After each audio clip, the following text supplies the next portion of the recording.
un bon système.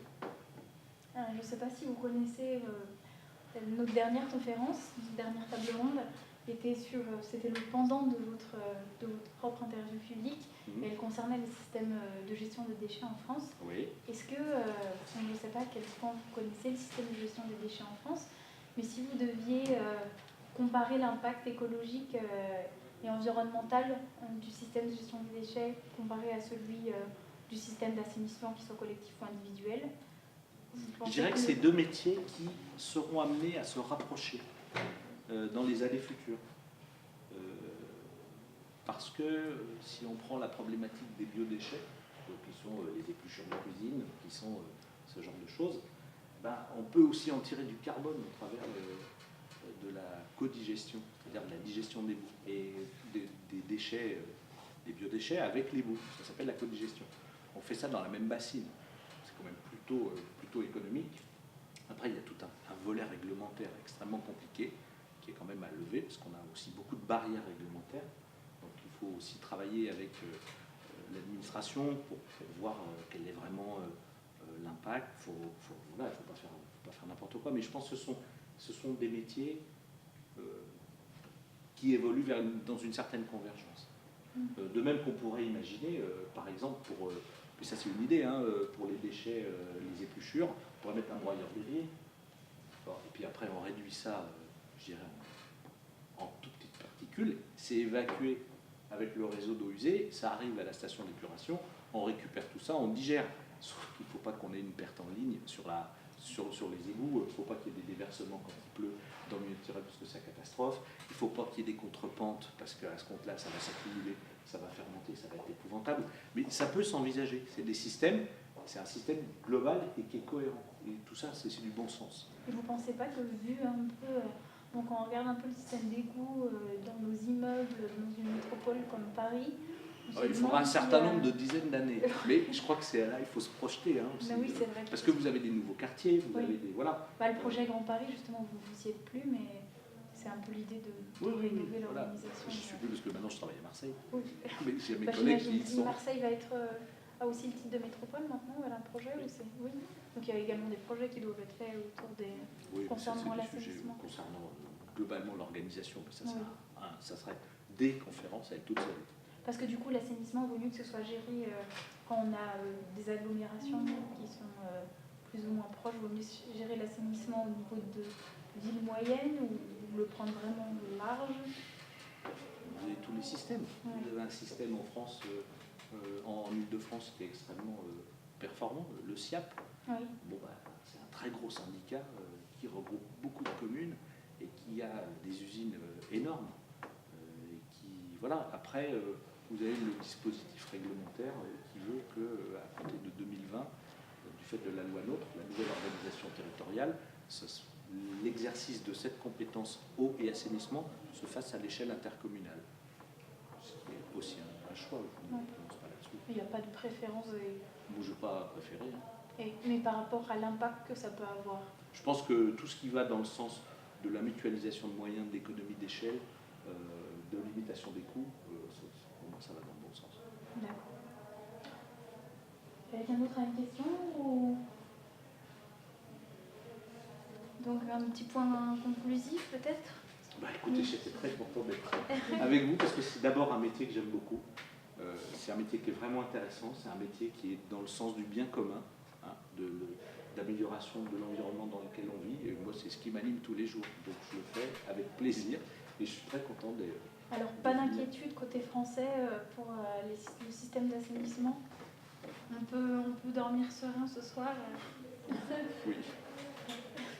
C'est plus une question à la question. Ça concerne est-ce qu'on peut prendre une eau usée et donc la changer afin qu'elle devienne une eau destinée à la consommation finale. Est-ce qu'on peut transformer les eaux usées en eau destinée à la consommation finale?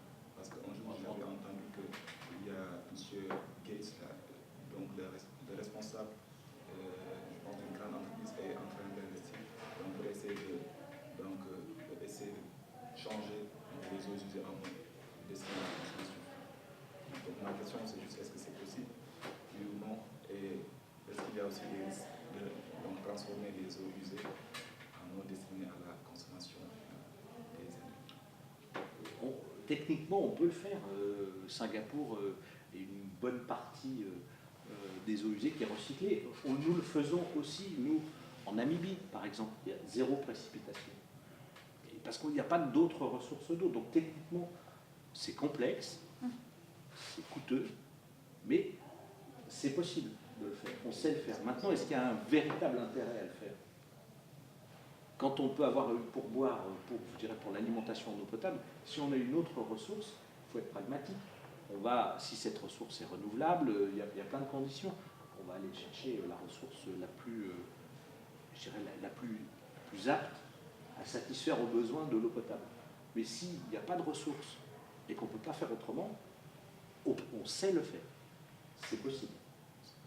Oui, c'est bien sûr que c'est possible. Et pourquoi c'est aussi coûteux Mais parce que vous avez un système, vous passez par de la préfiltration, ensuite vous passez par de l'osmose inverse, puis vous passez par des charbons actifs, puis de la désinfection ultraviolet, puis derrière il faut reminéraliser.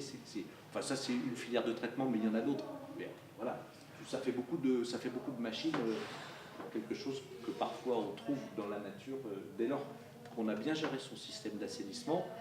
On pérennise la qualité de la ressource. En tout cas, en France, c'est pas ce qui va être donné. Je pense que c'est pas nécessaire. Pour l'instant, c'est pas nécessaire. D'accord. Et par rapport au... Mais on peut, hein, si on veut. Et... Est-ce qu'on peut avoir juste une idée des coûts? Les coûts de recyclage à partir d'eau usée pour faire de l'eau potable, on ne doit pas être loin de 3 ou 4 $ par mètre cube. Et alors, c'est plus ou moins cher que, par exemple, la désalinisation? C'est à peu près, c'est plus cher que la désalinisation. C'est encore plus cher que la désalinisation.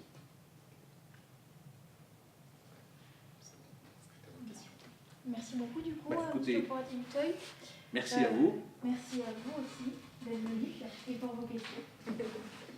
Merci à la caméraman. Ah oui, merci beaucoup. Donc bonjour à tous et à toutes, nous nous trouvons ici pour une interview publique, c'est la première de notre cycle de conférences. Nous allons interviewer Monsieur Porati-Duteuil qui travaille actuellement chez Veolia et le sujet de cette interview publique concerne les avantages et les défauts du système d'assainissement français. Bon, il s'agit en réalité de faire une analyse critique du système. Monsieur Porati-Duteuil, positive, ou plutôt critique. Je reste sur le critique. Monsieur Porati-Duteuil, bonjour.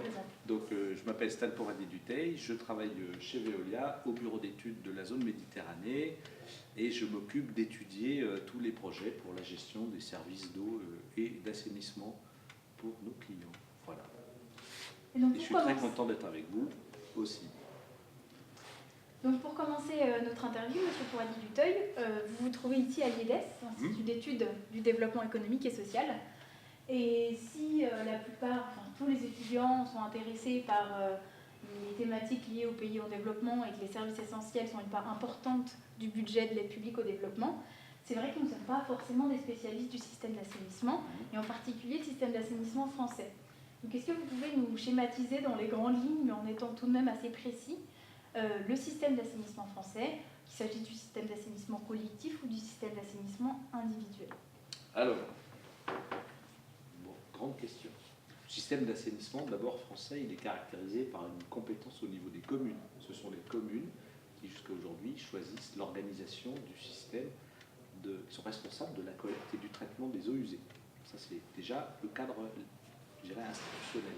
Ensuite, sur le plan technique, ce sont des tuyaux qu'on appelle des égouts avec des usines de traitement des eaux usées dont le standard veut qu'on enlève d'abord les gros déchets, puis les sables, puis les huiles, puis la pollution dissoute, ce qu'on appelle une boue activée, puis on sépare les boues et puis on rend l'eau à la nature d'une façon, je dirais, la plus propre possible. Voilà, ça, c'est le système classique. Et puis vous avez tout un tas de variantes, je dirais, avec des technologies qui sont plus ou moins compactes, avec des filtres, avec des membranes, voilà, donc là vous avez pas mal de systèmes comme ça. Et puis après, puisque votre question me posait de système d'assainissement individuel, je dirais que globalement vous avez une fosse Pozzo, et puis un bac à graisse, et puis vous avez une fosse de décantation, ça s'appelle un décanteur-digesteur, et puis vous avez ensuite derrière un système d'épandage souterrain où l'eau, une fois qu'elle est sortie, elle est dépolluée, elle est rejetée dans le milieu naturel, elle continue sa vie, on va dire ça comme ça, dans le sol où elle continue à être dépolluée parce que le sol est vivant. D'accord. Voilà. J'aimerais juste rajouter une petite question par rapport justement au système de... Quand on regarde le système de gestion des déchets en France, on remarque qu'à côté des acteurs institutionnels et des entreprises qui ont répondu aux appels d'offres, qui sont désormais impliquées dans le système, il y a beaucoup d'associations de la société civile qui sont impliquées. Et c'est vrai que côté système d'assainissement collectif, on en voit un peu moins. Est-ce que c'est parce que c'est plus technique? Est-ce que c'est parce que il y a moins de personnes qui s'intéressent à ça? Enfin, j'ai du mal à croire qu'il y a moins de personnes qui s'intéressent à ça. Donc, comment est-ce que vous pouvez expliquer, si vous avez une explication, à l'absence d'acteurs de la société civile? Ah si, il y a quand même des acteurs de la société civile. Quand vous exploitez des usines de dépollution des eaux usées, vous connaissez par cœur la Fédération de pêche. D'accord. Je veux dire, on a un lien direct. Et oui. puis, vous avez aussi, quand les gens sont intéressés par le métier que vous faites, il y a des journées portes ouvertes dans les installations que nous gérons, dont nous ne sommes absolument pas propriétaires. Donc voilà, il y a la société civile, les comités d'usagers, il y a beaucoup de visites, il y a un réel intérêt qui est porté là-dessus maintenant. C'est vrai que c'est pas extrêmement visible, oui. Mais c'est régulier quand même. D'accord, donc il y a quand même une participation de la société civile à mais côté. On le souhaite, c'est comme ça que ça fonctionne. Oui, donc vous encouragez en tout cas cette participation. Mais on est heureux quand les gens s'intéressent à ce même en fait. tant que responsable chez Veolia, même si au contraire. on produit une analyse un peu critique. Mais c'est bien, la critique vous fait progresser quand elle est objective et positive. Positive forcément, la critique? Objective. Positive au sens constructif. D'accord. Voilà, c'est plutôt ça. D'accord, très bien. Eh bien, merci monsieur, je vous remercie tout à l'heure.